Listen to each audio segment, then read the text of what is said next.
Hi welcome to Sruju channel. ಆಸೆ ಧಾರಾವಾಹಿ ಇವತ್ತಿನ ಸಂಚಿಕೆ ಹೇಗಿದೆ ನೋಡ್ಕೊಂಡು ಬರೋಣ ಬನ್ನಿ.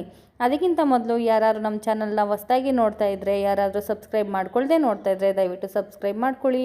ಶಾಂತಿಯವರು ರಂಗನಾಥ್ ಅವ್ರನ್ನ ನೋಡ್ರಿ, ರಂಗನಾಥ್ ಅಪ್ಪನವರೇ, ನಾನು ಬೀದಿ ಬಿಕಾರಿನ ಕರ್ಕೊಂಡು ಬಂದೆ, ನೀವು ಹೂ ಮಾರ್ತಿರೋಳನ್ನ ಕರ್ಕೊಂಡು ಬಂದ್ರಿ. ಇಬ್ಬರು ಸೇರಿ ನಮ್ಮ ಮನೆನ ಗುಡಿಸಿ ಗುಂಡಾಂತರ ಮಾಡಿಬಿಟ್ರು, ನನ್ನ ಮಗನ ಜೀವನನ ಹಾಳು ಮಾಡಿಬಿಟ್ರು ಅಂತ ಶಾಂತಿಯವರು ಬೈತಿರ್ತಾರೆ.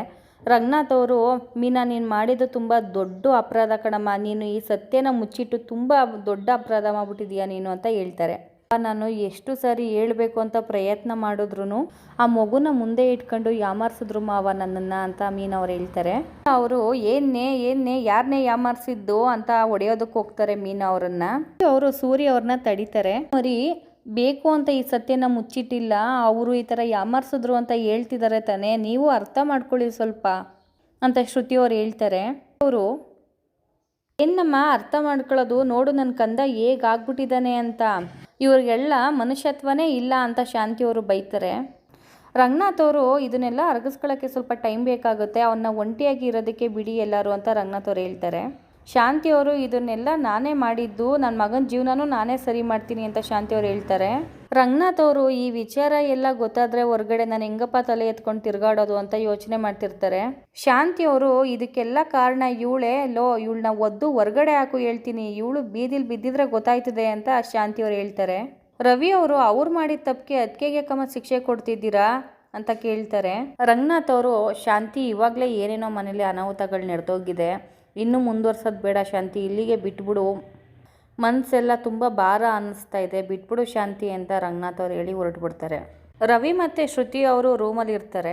ಶ್ರುತಿ ಅವರು ಜೊತೆಲೇ ಇಟ್ಕೊಂಡು ಇಷ್ಟೊಂದೆಲ್ಲ ನಾಟಕ ಮಾಡ್ಬಿಟ್ರಲ್ಲ, ಆದರೂ ಅವ್ರನ್ನ ಗ್ರೇಟ್ ಅನ್ಬೇಕು ಅಲ್ವಾ ರವಿ ಅಂತ ಹೇಳ್ತಿರ್ತಾರೆ. ರವಿ ಅವರು, ಆದರೂ ಮನೋಜ ಪಾಪ ಅಲ್ವಾ ಶ್ರುತಿ ಅಂತ ಹೇಳ್ತಾರೆ. ಅದಕ್ಕೆ ಶ್ರುತಿ ಅವರು, ಏನಪ್ಪ ಅಣ್ಣನ ಮೇಲೆ ಇಷ್ಟೊಂದು ಲವ್ವ ಅಂತ ಕೇಳ್ತಾರೆ. ಹೌದು ಮತ್ತೆ ಇರಲ್ವಾ, ಇಬ್ಬರು ಒಟ್ಟಿಗೆ ಆಡಿದ್ದೀವಿ ಬೆಳೆದಿದ್ದೀವಿ, ಅದರಿಂದ ಇದ್ದೇ ಇರುತ್ತೆ ಅಲ್ವಾ ಪ್ರೀತಿ ಅನ್ನೋದು, ಎಲ್ಲಿಗೆ ಹೋಗುತ್ತೆ ಶ್ರುತಿ ಅಂತ ರವಿ ಅವ್ರು ಕೇಳ್ತಾರೆ. ಶ್ರುತಿಯವರು, ಸರಿ ಆಯಿತು, ನನಗೆ ತುಂಬ ಹೊಟ್ಟೆ ಹಶು ಆಗ್ತಾ ಇದೆ, ಮೀನಾ ಮರಿ ಏನು ಮಾಡ್ತಾ ಇದ್ದಾರೆ ನೋಡೋಣ ಬಾ ಅಂತ ರವಿ ಅವ್ರನ್ನ ಕರೀತಾರೆ. ಮೀನಾ ಅವರು ಅಡುಗೆ ಮನೇಲಿ ನಿಂತ್ಕೊಂಡು ಅಳ್ತಾ ಇರ್ತಾರೆ. ಶ್ರುತಿ ಅವರು, ಯಾಕೆ ಮೀನಾ ಮರಿ ಅಂತ ಕೇಳ್ತಾರೆ. ಇನ್ನೇ ಶ್ರುತಿ, ನಾನು ಮಾಡಿರೋ ತಪ್ಪಿಂದ ಏನೆಲ್ಲ ಆಗೋಯ್ತು ನೋಡಿ ಅಂತ ಹೇಳ್ತಾರೆ. ಅದಕ್ಕೆ ಶ್ರುತಿ, ಅವ್ರು ಮಾಡಿದ ತಪ್ಪಿಗೆ ನೀವ್ಯಾಕೆ ಶಿಕ್ಷೆ ಅನುಭವಿಸ್ತೀರಾ, ಬಿಡಿ ಎಲ್ಲ ಸರಿ ಹೋಗುತ್ತೆ ಅಂತ ಶ್ರುತಿಯವ್ರು ಹೇಳ್ತಾರೆ. ಮೀನಾ ಅವರು, ನಾನು ಅದನ್ನೇ ಕಾಯ್ತಾ ಇದ್ದೀನಿ ಶ್ರುತಿ, ಎಲ್ಲ ಆದಷ್ಟು ಬೇಗ ಸರಿ ಹೋದರೆ ಸಾಕು ಅಂತ ಮೀನಾ ಅವ್ರು ಹೇಳ್ತಾರೆ. ಶ್ರುತಿ ಅವರು, ಸರಿ ನೀವು ಏನು ಅಡುಗೆ ಮಾಡಿದ್ದೀರಾ ಮೀನಾ ಮರಿ, ತುಂಬ ಹೊಟ್ಟೆ ಹಶು ಆಗ್ತಾ ಇದೆ ಅಂತಾರೆ. ನಾನು ಅಡುಗೆ ಮಾಡಿದ್ದೀನಿ, ಎಲ್ಲರನ್ನೂ ಕರಿ ಶ್ರುತಿ ಅಂತ ಮೀನಾ ಅವ್ರು ಹೇಳ್ತಾರೆ. ಶ್ರುತಿ ಅವರು ಶಾಂತಿ ಅವರನ್ನ ಅತ್ತೆ ಊಟಕ್ಕೆ ಬನ್ನಿ ಅಂತ ಕರೀತಾರೆ. ಊಟ ಎಲ್ಲಮ್ಮ ಹಿಡಿಯುತ್ತೆ ಅಂತ ಶಾಂತಿಯವರು ಬೈತಾರೆ. ಅದರಲ್ಲೂ ಈ ಮಾಕಾಳಿ ಮಾಡಿರೋ ಊಟ ನಾನು ಮಾಡಬೇಕಾ, ನಾನಂತೂ ಊಟ ಮಾಡಲ್ಲ ಅಂತ ಶಾಂತಿಯವರು ಬೈತಿರ್ತಾರೆ. ರವಿ ಅವರು ರಂಗನಾಥ್ ಅವ್ರನ್ನ ಊಟಕ್ಕೆ ಕರೀತಾರೆ. ಎಲ್ಲಪ್ಪ ಊಟ ಇಳಿಯುತ್ತೆ, ನನಗಂತೂ ಬೇಡ, ನೀವು ಹೋಗಿ ಮಾಡೋಗಿ ಅಂತ ರಂಗನಾಥ್ ಅವ್ರು ಹೇಳ್ತಾರೆ. ಶ್ರುತಿಯವರು, ಎಲ್ಲರೂ ಊಟ ಬೇಡ ಅಂತಂದರೆ ಹೇಗೆ, ನಾಳೆನೂ ಹಸ್ಕೊಂಡಿರ್ತೀರಾ, ಇವತ್ತೇನೋ ಹಸ್ಕೊಂಡಿರ್ತೀರ ಅಂದರೆ ನಾಳೆನೂ ಇರೋಕ್ಕಾಗತ್ತಾ, ಎಲ್ಲರೂ ಪ್ಲೀಸ್ ಬನ್ನಿ ಊಟ ಮಾಡೋಣ ಅಂತ ಕರೀತಾರೆ. ಇಲ್ಲ ಅಪ್ಪ ನಾವಂತೂ ಬರಲ್ಲ, ನೀವು ಹೋಗಿ ಊಟ ಮಾಡಿ ಹೋಗಿ ಅಂತ ಹೇಳ್ತಾರೆ. ರವಿ ನನಗಂತೂ ತುಂಬ ಹೊಟ್ಟೆ ಹಶು ಆಗ್ತಾಯಿದೆ, ಬಾ ನಾವಾದರೂ ಊಟ ಮಾಡೋಣ ಅಂತ ಕರೀತಾರೆ. ಹೆಂಗೆ ಶ್ರುತಿ ಮಾಡೋದು, ಯಾರೂ ಊಟ ಮಾಡ್ತಿಲ್ಲ, ನಾವು ಮಾತ್ರ ಮಾಡಿದ್ರೆ ಚೆನ್ನಾಗಿರಲ್ಲ ಅಲ್ವಾ ಅಂತ ಅಂತಾರೆ. ಸರಿ ನಾವು ಹೋಟ್ಲಿಗೆ ಹೋಗಿ ತಿನ್ಕೊಂಡು ಬರೋಣ ಬಾ ಅಂತ ಶ್ರುತಿಯವ್ರು ಕರೀತಾರೆ. ರಂಗನಾಥ್ ಅವರು, ನೀವಾದರೂ ಹೋಗಪ್ಪ ಊಟ ಮಾಡ್ಕೊಂಡು ಬನ್ನಿ, ನಿಮಗೂ ಸ್ವಲ್ಪ ಮನ್ಸಿಗೆ ಸಮಾಧಾನ ಆಗುತ್ತೆ ಅಂತ ಹೇಳ್ತಾರೆ. ರೋಹಿಣಿ ಅವರು ಸುಮನ್ ಮನೆಗೆ ಹೋಗ್ತಾರೆ. ಅವರು, ಯಾಕೆ ರೋಹಿಣಿ ಯಾಕೆ ಅಳ್ತಿದ್ಯಾ ಅಂತ ಕೇಳ್ತಾರೆ. ನನ್ನ ಸತ್ಯ ಎಲ್ಲ ಗೊತ್ತಾಗೋಯ್ತು ಸುಮಾ ಅಂತ ರೋಹಿಣಿ ಅವ್ರು ಹೇಳ್ತಾರೆ. ಸುಮಾ ಅವರು, ಗೊತ್ತಾಗೋಯ್ತಾ, ಆದರೆ ಏನು ಮಾಡಿದೆ, ಏನಕ್ಕೆ ಬಂದಿದೆಯಾ ಅಂತ ಕೇಳ್ತಾರೆ. ಅದಕ್ಕೆ ಇಲ್ಲ ಸುಮಾ, ನನ್ನ ಮನೆಯಿಂದ ಹೊರಗಡೆ ಹಾಕ್ಬಿಟ್ರು ಅಂತ ರೋಹಿಣಿ ಅವ್ರು ಹೇಳ್ತಾರೆ. ನಿನ್ನ ಪರಿಸ್ಥಿತಿನ ಊಹಿಸ್ಕೊಳ್ಳೋಕ್ಕೂ ತುಂಬ ಕಷ್ಟ ಆಗ್ತಾಯಿದೆ ರೋಹಿಣಿ, ನೀನು ಆವಾಗಲೇ ಸತ್ಯ ಹೇಳ್ಬಿಡ್ಬೇಕಿತ್ತು ಅಂತ ಸುಮಾ ಅವ್ರು ಹೇಳ್ತಾರೆ.